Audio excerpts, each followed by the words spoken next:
Mereka akan datang dan terlihat dari sinar bekas-bekas wudhunya, dan aku akan menanti mereka di telaga surga.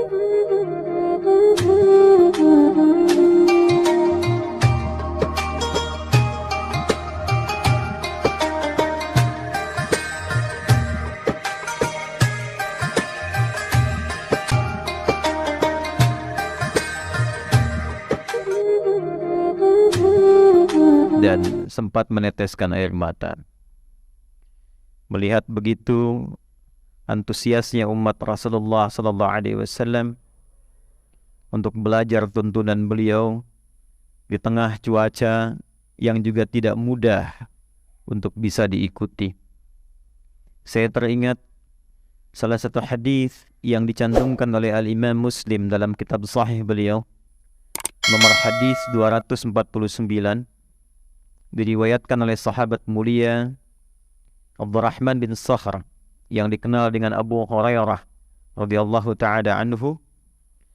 Qala al-Imam Muslim haddathana qala an Abi Hurairah radhiyallahu ta'ala anhu qala ata an-nabiy sallallahu alaihi wasallam al-maqbarah. Satu kali Nabi sallallahu alaihi wasallam mengunjungi pekuburan, sunnah di antara ziarah. Dan dalam tafsir hadisnya pemakaman Baqi'.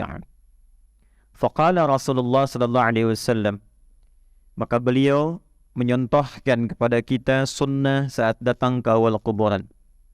Kata beliau, Assalamualaikum ya dara qaumin mu'minin. Semoga keselamatan senantiasa lekat dengan Anda semua, hei yang berada di pemukiman komplek-komplek alam barzakh insan beriman.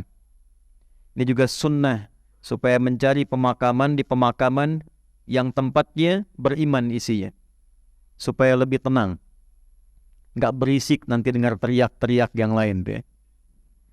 Kemudian yang paling menarik, wa inna insyaallah bikum lahiqun, mengajarkan kepada kita bahwa kita pun tidak lama berkehidupan, satu saat akan kembali. Dan kami pun, kata beliau, dengan izin Allah akan menyusul kalian semua. Syahidnya bukan itu. Setelah selesai dengan kalimat ini, beliau menyampaikan kepada sahabat-sahabatnya, wadidtu ra'ayna, di riwayat lain, inna ra'ayna ikhwanana. Sungguh aku berharap dapat segera menjumpai dan melihat saudara-saudara kita. Faqalu, maka para sahabat bertanya, ya Rasulullah, alasna ikhwanak? Bukankah kami ini saudara-saudara engkau? Kata Nabi, ikhwanuna alladhina lam ya'tu ba'du. Yang aku maksud saudara-saudaraku bukan kalian. Antum ashabi, kalian tuh sahabat-sahabatku. Ikhwanuna alladhina lam ya'tu ba'du.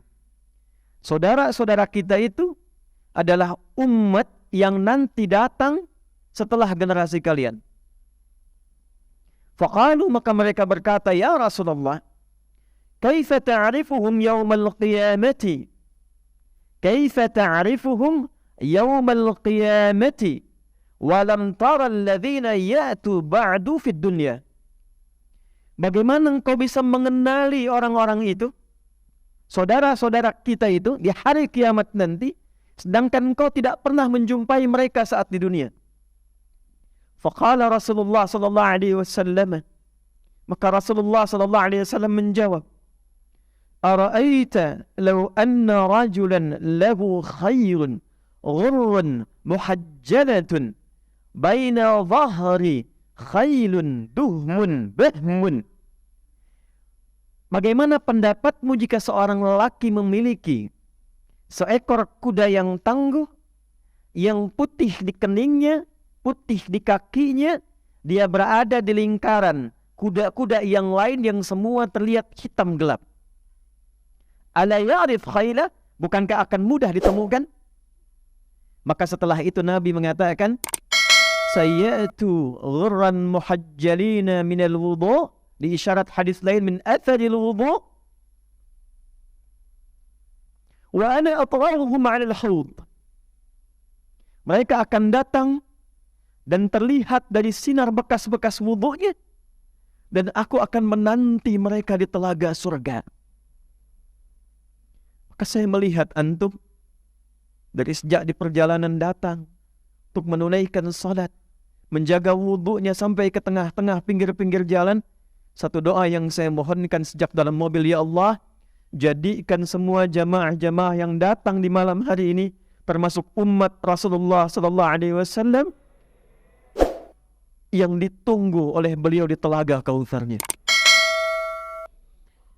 Hadis yang terkait terdapat dalam hadis riwayat Abu Daud nomor hadis 3641, disebutkan juga oleh Imam Ibnu Majah nomor hadis 223, disebutkan oleh Imam At-Tirmidzi dalam kitab juga beliau nomor hadis 2862. Sanadnya tersambung kepada sahabat Abu Darda radhiyallahu taala anhu, qala Rasulullah sallallahu alaihi wasallam, man sadaka tariqan yaltamisu fihi ilma sahhalallahu lahu tariqan ilal jannah wa innal malaikata la tad'u ajnihataha ridan litullabil ilmi bima yasna' atau kama qala Rasulullah sallallahu alaihi wasallam. Siapapun yang berangkat dari tempat dia menetap atau dari tempat dia berawal, menempuh perjalanan tariq, bukan syari'. Syari' itu jalan luas yang umum. Tariq jalan yang kadang tak mudah ditempuh, kadang berliku, kadang ada macet, kadang hujan. Maka semua tapak langkahnya, kata Nabi, sampai dia datang itu, sampai dia kembali, akan diperintahkan malaikat mencatat semua itu menjadi peringan bagi langkahnya untuk melangkah ke surganya Allah subhanahu wa ta'ala. Dan Nabi melanjutkan, sejak dia berangkat, tiba di majlis ilmu, sampai kembali lagi, maka Allah perintahkan pada malaikat untuk membentangkan sayapnya, memberikan ridha kepada para penuntut ilmu itu. Maka makna ridhan li tullabil ilmi di hadis ini, di antara maknanya adalah, satu, malaikat mengaminkan doa-doanya. Yang kedua, ini yang juga penting, memohonkan ampunan kepada Allah atas istighfar yang para penuntut ilmu mohonkan kepada Allah dari mulai berangkat sampai pulang. Jadi manfaatkan dua hal ini. Kalau datang ke majlis ilmu, yang diperbanyak jangan selfie-nya, jangan gambarnya, yang diperbanyak doanya. Mungkin ini kesempatan antum banyak berdoa, boleh jadi di momen ini Allah ingin kabulkan. Malaikat yang mengaminkan. Dan boleh jadi di detik inilah Allah menginginkan antum menjadi hamba yang dicintainya. Karena di antara ciri hamba Allah, yang kalau Allah sudah menanamkan cintanya kepadanya, di antaranya adalah orang-orang yang merasakan punya salah dan ingin tobat dan kembali kepada Allah subhanahu wa ta'ala. Turunlah Quran surah kedua Al-Baqarah di ayat 222. Innallaha yuhibbut tawwabin. Sungguh Allah mencintai orang-orang yang gemar bertobat.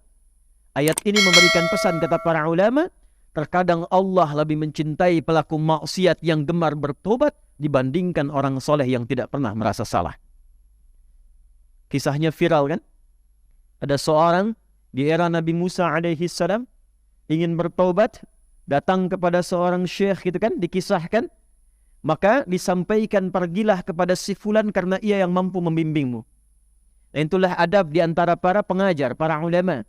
Kalau memang melihat di antara muridnya bukan bagian kepakarannya untuk mengajarkan, maka referensikan kepada syekh yang lain. Ini bukan pakarnya hadis, ngaji aja sama Habib fulan, beliau yang pakar hadis. Itu sunnahnya. Saya bukan pakar tafsir, ngaji aja sama Kiai fulan, beliau pakarnya. Maka ini ada anak muda ingin bertobat, kejahatannya banyak yang pernah dikerjakan. Beliau melihat yang mampu bimbing engkau, itu majlisnya ada di sana. Maka berangkatlah anak itu, di tengah perjalanan, di tengah-tengah lebih sedikit sejengkal saja, sebelum sampai ke tujuan, tiba-tiba datanglah ajalnya, wafat dia. Ini nanti yang menjadikan salah satu kisah ini, turunnya surah keempat, surah An-Nisa di ayat yang ke-100, paling kiri sebelah bawah di mushaf.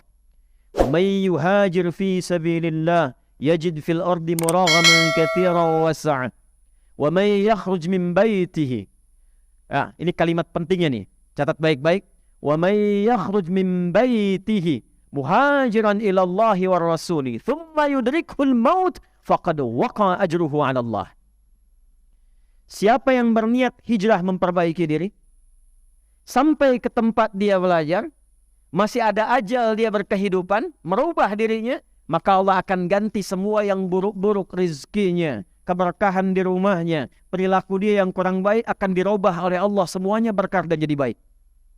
Karena itu kalau antum datang ke majelis ilmu, cirinya bukan sekedar bertambah ilmu, tapi ilmu yang antum pelajari merubah antum menjadi lebih baik.